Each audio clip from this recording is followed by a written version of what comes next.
Hello everyone, welcome to Exam Dost my dear students. I am back again with very important information for all of you.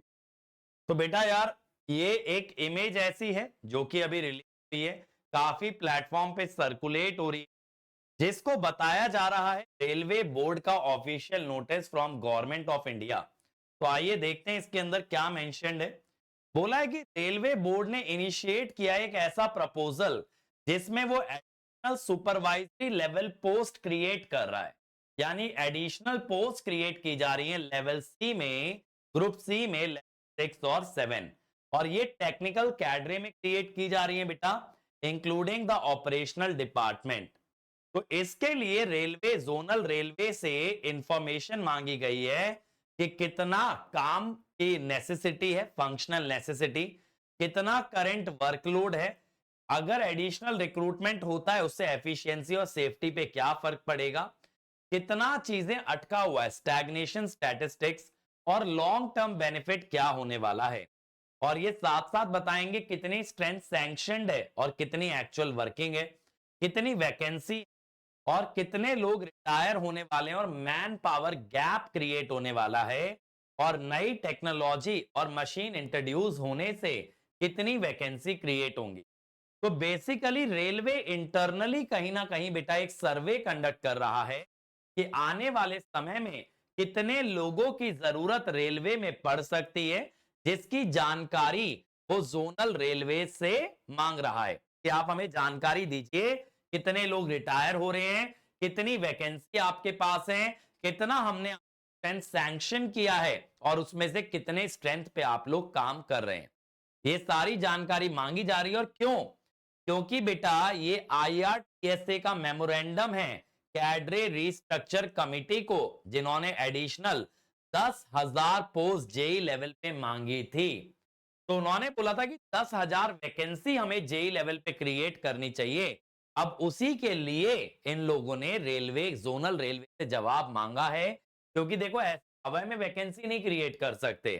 अगर लोगों की requirement है और ये चीज निकल के आती है इस सर्वे में कि हाँ भैया लोगों की रिक्वायरमेंट है, नहीं तो आने वाले समय में पड़ सकती है, तो डेफिनेटली ये वैकेंसीज आपकी क्रिएट होंगी।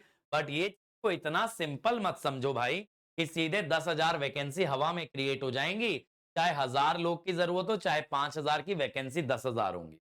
क्योंकि बैठा के नहीं रखना है ना यार, प्रोजेक्ट में इन्वॉल्व करना है, कोई ना कोई काम आपको असाइन करना है, तो उसके लिए वैकेंसी होना चाहिए। तो सर इस खबर को कैसे देखें?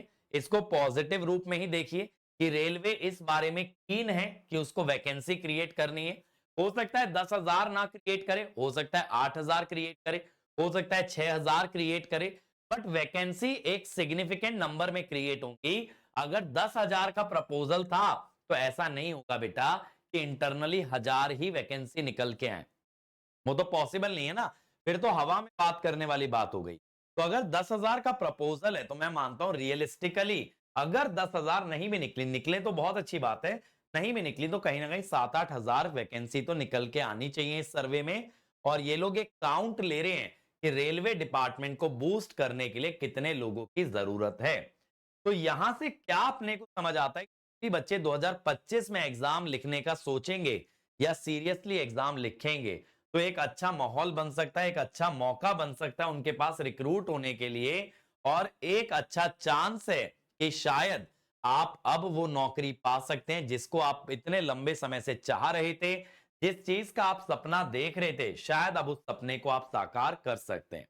तो इसीलिए बेटा मैं तो ये कहूंगा कि ये खबर सुनने के बाद आप लोगों में एक खुशी की लहर आनी चाहिए, और खुशी के साथ साथ मोटिवेशन आना जरूरी है, और खुद को तैयारी में झोंक देना बहुत जरूरी है इस समय पे।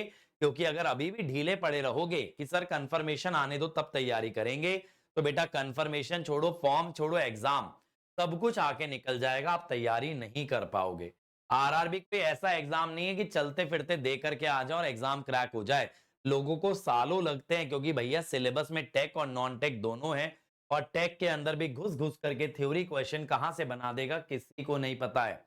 इसीलिए बेहतर यही होगा कि भाई अपनी तैयारी को इस समय सीरियस लो, पहले अपना नॉन टेक तैयार करो, साथ साथ थोड़ा थोड़ा टाइम टेक्निकल करते रहो, ताकि जब ये वैकेंसी रिलीज हो, ताकि जब फॉर्म रिलीज हो, तब बेटा आप लोग खड़े उतरे उस चुनौती पे और अपनी मनचाही नौकरी को आप लोग अचीव कर सके। और दूसरी बात ये है ना, देखो आप लोग लंबे समय से पूछ रहे हो सर आरआर 25 का नोटिफिकेशन कब आएगा। ये बहुत खुशी की बात है कि रेलवे में भी इस बारे में हलचल है, बातें हो रही हैं वैकेंसी निकालने के बारे में। तो माने चीजें हैं, चीजें चल रही हैं।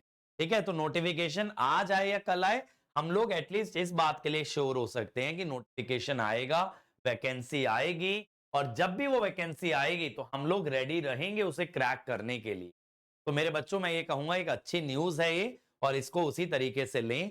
बहुत ज्यादा इस पे कंट्रोवर्सी करके या बहुत ज्यादा इसको एनालाइज करके डिस्कस करके टाइम ना बर्बाद करें, अपने टाइम को सही यूज करें, सही दिशा में फोकस करें और एक अच्छा रिजल्ट निकालने के लिए काम करें। ओके, तो यही मेरी आप सब लोगों को एडवाइस होगी। और दूसरी चीज मैं बता दूं बेटा, अभी हमारे आरआरबी के बैच पे हम लोग जो है ना फ्लैट 40% ऑफ दे रहे हैं।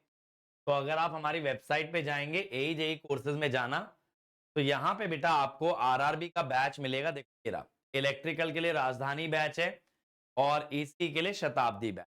ठीक है, इस पे आपको फ्लैट 40% ऑफ मिल रहा है, कोड लगाना पड़ेगा YT40। तो रेगुलर डिस्काउंट 10% का रहता है, अभी 40% का है। तो ये बैच मात्र आपको 2100 प्लस जीएसटी में पड़ जाएगा। अगर महापैक लेते हो जिसमें सारे एग्जाम कवर होते हैं बेटा, तो ये भी 40% ऑफ पे कोड लगाना YT40। तो ये 5000 वाला बैच आपको मिल जाएगा 3000 रुपए में, और 7000 वाला बैच आपको 4200 रुपीज में मिल जाएगा। टेक्निकल में सिर्फ टेक सब्जेक्ट आएंगे, यहाँ टेक और नॉन टेक आपका दोनों कवर हो जाएगा from every exam point of view. तो अब आपके ऊपर फैसला है बेटा किस राह जाना है, कौन सी राह चुननी है, कितनी मेहनत करनी है। अगर आप लोग मेहनत करने के लिए राजी हो तो स्ट्रैटेजी या रास्ता दिखाने के लिए तो मैं तैयार हूं, लेकिन मेहनत आप ही लोगों को करनी पड़ेगी। तो इस वीडियो के कमेंट सेक्शन में बताना क्या हमें आरआरबी पे स्ट्रैटेजी लेनी चाहिए, क्या पूरा हम लोग डिटेल में डिस्कस करें कि कैसे आरआरबी की तैयारी करनी है। अगर आप लोग चाहेंगे तो जरूर मैं उस पर लाइव सेशन लेकर के आऊंगा, लेकिन आपको कमेंट सेक्शन में बताना होगा। ठीक है, तब तक के लिए आप लोगों से विदा लेता हूं। Thank you, take care, all the best.